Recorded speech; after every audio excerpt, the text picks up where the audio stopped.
Welcome back to Building Character, where we figure out how to play as your favorite fictional characters in Dungeons & Dragons. Remember to like and subscribe for Best Picture next time you play, or at least a nomination. Come on! Today we're building Miles Morales, our second spider person, and if you remember the original Spider-Man video, you know that things got complicated.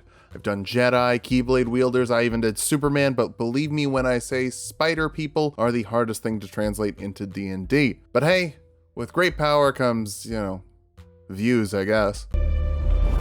Hey everybody, 2Luck here, just quick thing. I wanted to use What Up Danger as the intro song because the scene in the movie is so iconic, but it kept getting copyright flagged, so I had to remake it a little bit to keep the video monetized. I think I did a pretty good job. Hopefully no one notices, but I just wanted to jump in there and let everybody know. Well, howdy there, Danger. How have you been? I don't think that we're foes, we're really good friends. Let's start off with our goals for this build. First, we need to do whatever a spider can. Spin a web any size, catch the thieves just like spiders would catch them if they were bigger and hated thieves. Next, we need to get electric. Dun dun dun dun dun dun dun dun dun. That song is dirty and I learned how to dance to it in middle school. Finally, we'll get invisible. You're still a kid, having a solid escape plan is a good idea. For stats, we'll be using the standard point array from the player's handbook. Roll for stats if you want, just watch out for multi-classing minimums. There's 3 for this build. Wisdom will be number 1, your perception is off the charts, your senses are as sharp as a spider's. Dexterity next, after you sense the thing, you need to dodge the thing. Intelligence after that, you're a gifted student and you might have to build your own web shooters if Peter is,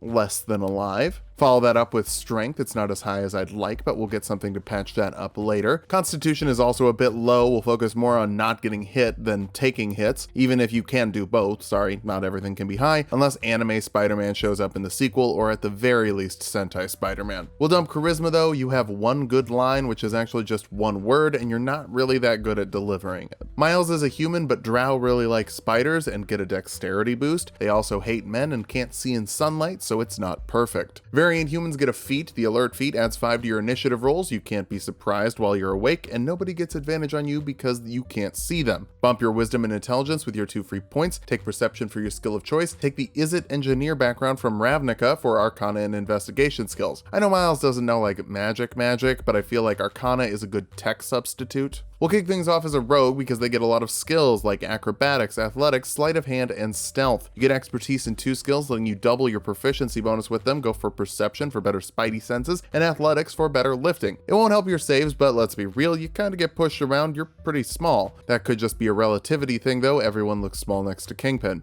Rogues also get sneak attack, letting you add a d6 of damage to an attack when you have advantage on the roll or another spider person within 5 feet of the enemy. You do have to be using a finesse or a ranged weapon, which you don't really use, but you could just paint some spiders on a dagger. I made that joke in the Peter Parker video, but I've made a lot of videos. Sometimes the jokes are going to overlap. Second level rogues get cunning action, letting you dash, disengage, or hide as a bonus action, basically just making you a little bit faster when you need some spider speed. Are spiders fast?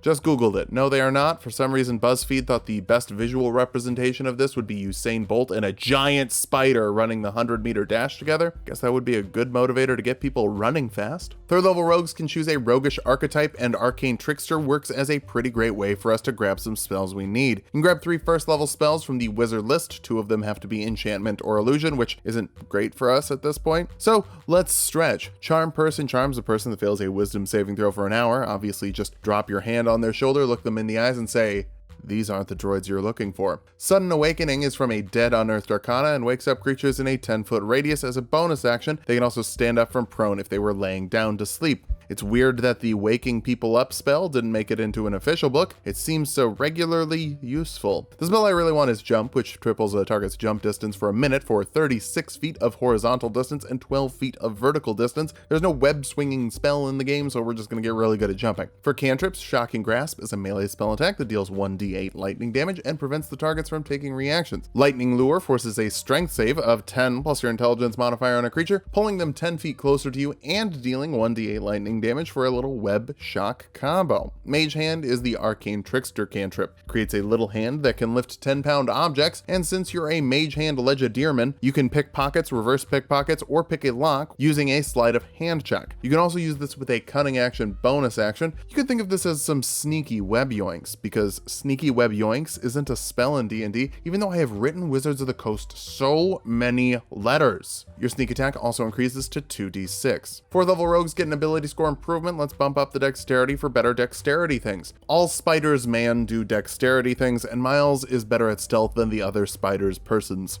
Is that the plural of spider person? Like attorneys general? 5th level rogues get uncanny dodge, letting you reduce damage from things you can see by half, as you just barely get clipped instead of getting totally wrecked by a punch from the Green Goblin. I feel like your version of the Green Goblin is more like a green ogre though. Your sneak attack also bumps up to 3d6. 6th level rogues get expertise in 2 more skills. Stealth and sleight of hand will help you not get caught and get your yoinky webs going. 7th level rogues get evasion, letting you take half damage on failed dex saves and no damage on successful ones, so you can dive out of the way in the nick of time. You can also learn 2nd level spells, and we could have grabbed a 4th spell from the 4th level, but we didn't because I wanted 2 of these spells. Hold Person forces a wisdom saving throw on a humanoid, paralyzing them if they fail, meaning you get advantage on attacks against them, and if it's a melee attack, the attack crits. Pairing this with your 4d6 sneak attack, that's 8d6 just in bonus damage after you've wrapped someone up with your webs. You do have to use a finesse weapon, but again, spider knives. Invisibility turns a creature invisible for up to an hour depending on your concentration, though it does end early if a creature makes an attack or casts a spell. People tend to figure out where you are when you punch them. 8th level rogues get an ability score improvement. Let's go for intelligence. We need it for harder saves, and you're a pretty clever kid. For this level's spell, Spider Climb lets a creature you touch move up walls and on ceilings for an hour depending on your concentration, like a spider would.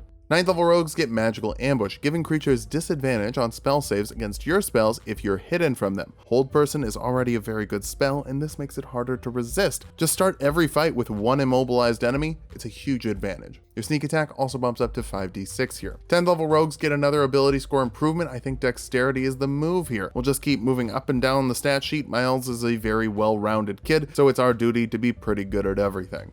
To be even more pretty good at everything, 11th level rogues get reliable talent, meaning the lowest you can roll on skills you have proficiency with is a 10, and you still get to add your ability scores and proficiency bonus for amazing athletics, perception, stealth, and sleight of hand checks. Your sneak attack also bumps up to 66. I know a lot of you are wondering where are the monk levels, because Miles fights people without armor. That's pretty monk. You're right, I wanted the electricity and invisibility because that's the things that make Miles his own Spiderino, but we do need the monk levels. 1st level monks get martial arts, meaning you can make unarmed attacks with your dexterity modifier and they deal 1d4 bludgeoning damage. You can also make 1 unarmed attack as a bonus action after you attack with a monk weapon. Unfortunately, just because martial arts makes your punches dexterity, that does not turn them into finesse, even though that is the definition of finesse. In my games, I allow it. If your DM doesn't, that's fine too. Just paint a spider on a dagger. Keep in mind, you do have to be unarmored while you use martial arts, but that shouldn't be an issue because you have unarmored defense, making your AC 10 plus your dexterity and wisdom modifier when you're not wearing armor. The suit is really just for anonymity. It doesn't block bullets or anything.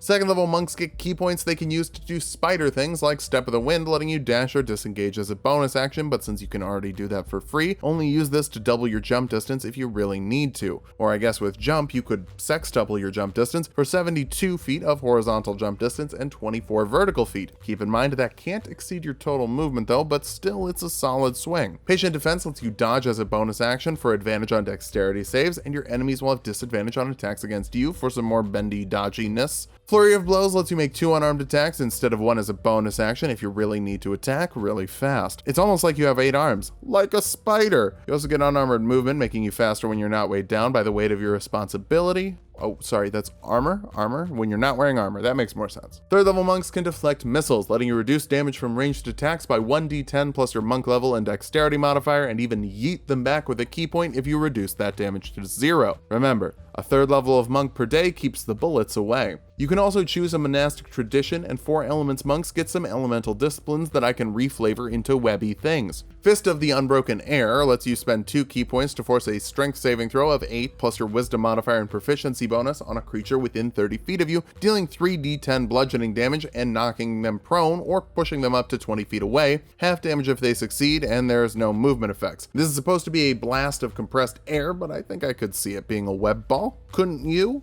4th level monks get slow fall, letting you reduce falling damage by 5 times your monk level as a reaction, so you can cowabunga off a roof and just say, howdy do, danger. That's the song, right? I think I'm remembering it wrong. You also get an ability score improvement. How about some more wisdom for better AC and perception? Basically, a better spider sense. 5th level monks get extra attacks, meaning that you can make 2 attacks with your action instead of 1. With martial arts and flurry of blows, you can actually add 2 more attacks on top of that for 4 attacks total. I don't love that it took us 16 levels to get here. Feel free to mix these levels in earlier at home. Again, I just figured since we're doing Miles here, we should probably do the Miles specific stuff first, and that's the Arcane Trickster levels. You also get Stunning Strike, letting you force a Constitution saving throw on a creature you hit with a melee attack. Failing that, they're stunned until the end of your next turn. A Spider-Man that can electrocute you with a punch? That's pretty shocking. 6th level monks get Key Empowered Strikes, making your unarmed attacks magical in terms of overcoming resistances. For this level's discipline, Water Whip is like Unbroken Air, but it forces a dexterity save instead of a strength one, and you can pull someone 25 feet closer to you if for some reason you don't want to zap someone you're yoinking in with the lightning lure. 7th level monks get Stillness of Mind, letting you remove an effect of charm or frightening as an action. So you can say, hello danger, my old friend.